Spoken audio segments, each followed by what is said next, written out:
All right, guys, so let's continue talking about the neoclassical perspective. So basically, we talked about how because there's a change in demand, the supply will adjust because of a change in wages or a change in input prices. So because those are changing, they change the supply, and everything ends up right back at the full employment output. Another reason why we would have a change in demand is because of change in rational expectations. So remember how I told you in the past how you're expecting inflation to go up, and so it's like, okay, when the inflation is going to be higher tomorrow, where do I want to buy? Well, if it's higher tomorrow, I'd rather buy today. Okay. Well, what if it's lower tomorrow? Well, then I'd rather buy tomorrow. And all of these are your expectations about what's going on.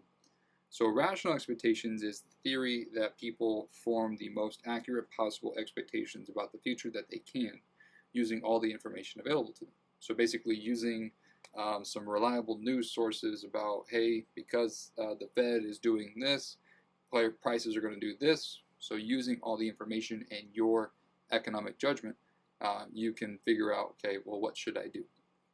So in an economy where most people have rational expectations, economic adjustments can happen very quickly.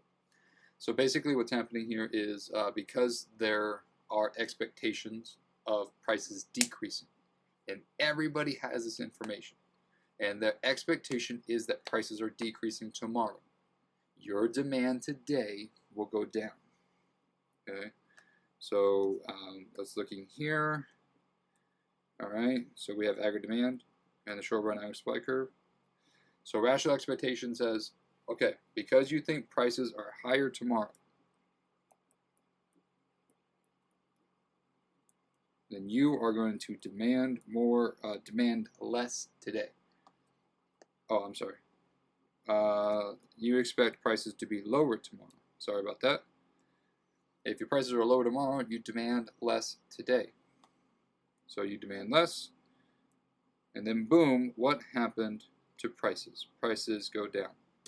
So what did you create? Because of your rational expectations of like, hey, I think prices are going to be down tomorrow, I'll buy tomorrow, I don't buy today, you are creating lower prices because of this.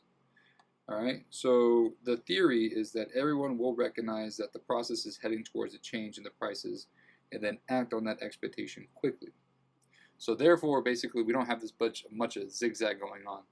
So basically what's happening here is that before you even buy something, you're like, okay, if we're having a lot of people buy it, that's going to increase inflation. So basically that's going to change how much I'm buying. So I need to have rational expectations about what's going to happen in the future. So rational expectations is going to play a kind of a role in how the economy plays out. The idea here is that whatever you think is going to happen probably will happen. Just the same here, where if you think there's going to be lower prices tomorrow, you created the lower prices tomorrow because you didn't buy today. All right? So that's the thing, is that your rational expectations could actually happen by you trying to say, like, I want higher increase in wages, and you're kind of creating that expectation about doing that. This could increase the wages. So that's how rational expectations work. We could also have a thing called adaptive expectations, the theory that people look at past experiences and gradually adapt their beliefs and behaviors as circumstances change. So these are not perfect synthesizers of information and accurate predictors of the future, because whatever happened in the past happened in the past, right? So would it happen again? Maybe. So that's the thing, is like, if you make a decision based off of the past, you could be right, but it's really hard to say, yep, because it happened here, it's going to happen here. So you could do this. You could say, hey, whenever inflation goes up, we could expect unemployment to go down. That could happen because of the past experiences. But in terms of like what could actually happen, we have to look at all the data going into this and figure out what happens forward. So you could use adaptive experiences. For like most people in businesses, they have some form of adaptive expectations, and then make adjustments from the short run to the long run. and these are traced out in incremental steps over time. So basically, because this happens, you think this is going to happen. You could do this, but in terms of economics, in terms of making a decision forward, you really should be considering what's going on now. You could use past data, but what's going in the future is really, really unpredictable. So you got to be careful when you use adaptive expectations. Let's look at some policy implications for the neoclassical. So because we can have the rational expectations, we could see how expected inflation is going to be changing. So an expected inflation is a future rate of inflation that consumers and firms build into current decision making. So basically the government says, hey, we're going to do this. Firms and consumers are automatically thinking, oh, that's going to create inflation. Because that creates inflation, what am I going to do next? So in the Keynesian perspective, right, we would focus on how government could change aggregate demand, and then that the economy would produce at the potential GDP because of this. So it would have not so slow that cyclical unemployment results and not so high that inflation results. So basically it does have these incremental changes because of government spending. In the neoclassical perspective, aggregate supply will determine the output at potential GDP. The natural rate of unemployment is what we're focused on. Remember, we're at our full employment output. So since we're here at our full employment output, we have to be at our natural rate of unemployment over here. Have to be. So shifts in the aggregate demand are the primary determinant in the changes in the price level. So because your full employment output never changes unless there's a change in long-run aggregate supply, any change in the aggregate demand, right, is not going to change output. It's only going to change price level. And we can see that right here. Okay? Because of a change in demand, this is only going to change price level. Absolutely nothing happens in terms of output because you're at your full employment output. And since you're at your full employment output, we have the long-run Phillips curve here. And the long-run Phillips curve is going to stay at 5%. So if we were to put E0, E1, and E2, if we were to say like at E0, your economy is at 3% inflation, 5% unemployment. So this is E0. Then, because of an increase in demand, this is going to change your output. Oh, does it? Let's look at this. It did not change output, but did it change prices? Yes, it did. So unemployment is going to stay the same, but prices went higher, so this is inflation. So now we're at 4%, so E1.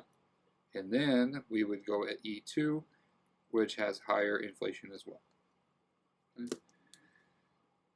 So since we know this, right, so the neoclassical perspective, they know that this is going to happen.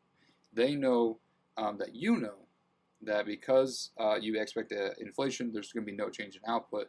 We need to figure out what should be a policy around this. So the view of unemployment tends to focus on how the government can adjust public policy to reduce the natural rate of unemployment. Basically, if we want to change output, we need to change maybe the natural rate of unemployment. We do not tend to see aggregate demand as a useful tool for reducing unemployment. As we just saw, changing in aggregate demand has no effect on the unemployment. So we need to change the long-run aggregate supply curve. Since a vertical aggregate supply curve determines economic output, aggregate demand has no long-run effect on unemployment. So basically, neoclassical economists believe that aggregate demand should be allowed to expand only to match the gradual shifts in aggregate supply to the right, keeping the price level much the same and inflationary pressures low. So this is what they believe. They say, well, if we were to increase aggregate demand, this is okay, but we still need to focus on supply. We still need to focus on increasing that output. So that's the neoclassical view, is really focusing on the supply side of this. How do we decrease the natural rate of unemployment? So neoclassical believe that the economy will rebound out of a recession or eventually contract during an expansion, it will happen automatically, just like we saw earlier, where if we had a decrease in demand, this increased supply back to the full employment output, because prices and wages are flexible, meaning they change relatively quickly. And this will adjust either upward or downward to restore the economy back to its potential GDP. So the key to the neoclassical view in terms of getting back to full employment or getting back to or increasing potential GDP is not through government spending like the Keynesian. It's more focusing on that long-term productivity. The government policy should focus on promoting long-run productivity growth. And we talked about this before: investments in human capital, investments in physical capital, investments in technology. These things are going to be helping you grow the economic growth. Operating together in a market-oriented environment that rewards innovation. That's what we're trying to do. We're trying to get more people to create new things, to create new potential, so that way we can have more stuff. That's what we're trying to do. And that's what the government should focus on. The government should not just focus on spending money just in the economy to get more money in the system. They need to be more focused on spending money in terms of trying to increase the investments into capital or technology. That's what they should be focusing on. And then finally, I'll leave you off with this. So this is actual data. This graph shows the inflation and unemployment rates recorded every 5 years between 1970 and the year 2000. So this kind of shows the Phillips curve. Using actual data, we can see this kind of shows the Phillips curve. We can see the short-run Phillips curve has that inverse relationship. So these dots here are not like connect the dots. When we're looking at these, you have to like start here and then look at where you're ending. And on average, like if you were to look at these, the higher the unemployment, the lower the inflation is. Like if I were to draw a line there, you kind of see that the dots are tending downward. And so if we were to draw a line here, sure enough, we would see that the short-run Phillips curve is downward sloping. We could also see that for some reason, around 4% unemployment, we do have the same numbers. So what does that mean? This means it could be a long-run Phillips curve at 4%. So this is actual data.